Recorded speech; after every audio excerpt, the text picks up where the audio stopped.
We feature the big teams quite a lot in the Wera Tools British Kart Championship because they have so many drivers and primarily they're up the front. But that's not always the case. There is still plenty of room in our sport for the privateers, the lad and dad teams, as we tend to call them, or the lass and dad teams, the lass and mum teams. But families are still the cornerstone of our sport, and none more so in the British Championships in 2023 than my next guest, Ellis Bell, the Tiny Karter.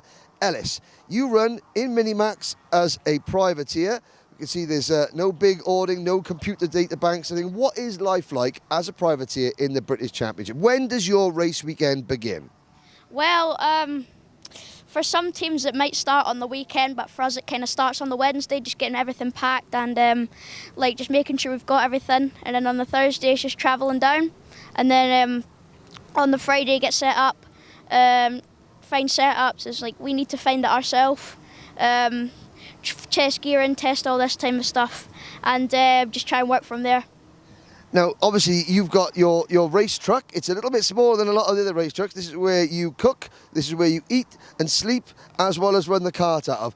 We'll go and have a little guided tour there in a little bit. What's it like, you know, spending weekend after weekend in the van with your dad?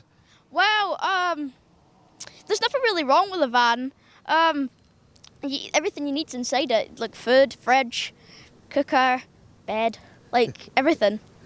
Now, okay, so we talked about the problems. So you haven't got lots of engines, so I think you've got your race engine and a spare engine, but sometimes, like you said, with carbs and things like that, some of the times you do go to big teams, and do you find that when you need to ask help from one of the big teams for some equipment, they're quite nice and they help you?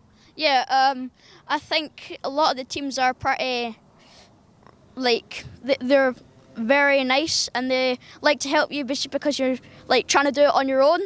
And I mean, the team that does us is Dan Holland, and I mean, he's helped us so much. It's absolutely unbelievable. I mean, from Kimbolton to here to everywhere, he supplied us engines, carbs. I mean, it's mad. And you're going ahead. I think you qualified 7th today, ahead of a lot of Dan Holland's drivers. But let's talk about this kart. One chassis, okay? How long have you had this chassis for? How many race meetings has this chassis done? Oh, well, too many to count. But I've had this chassis since the start of this year.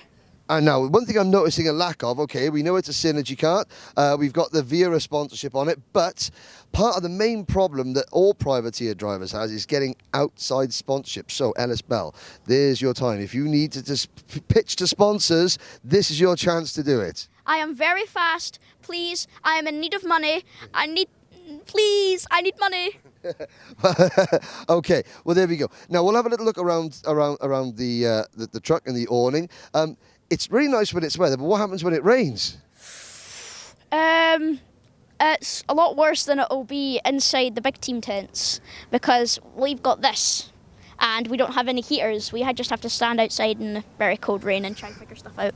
But, okay, so you do all this with your dad. Your mum comes along sometimes as well, but it's generally you and Big Graham.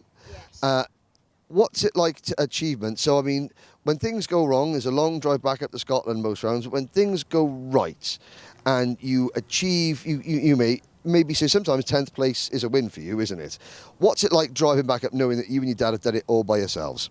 Well, it's pretty nice feeling because you get to know that all those other teams and all the people inside them are spending so much money, and you're on a tight budget and you're finishing like in front of some of them, and it's the confidence. It's really good.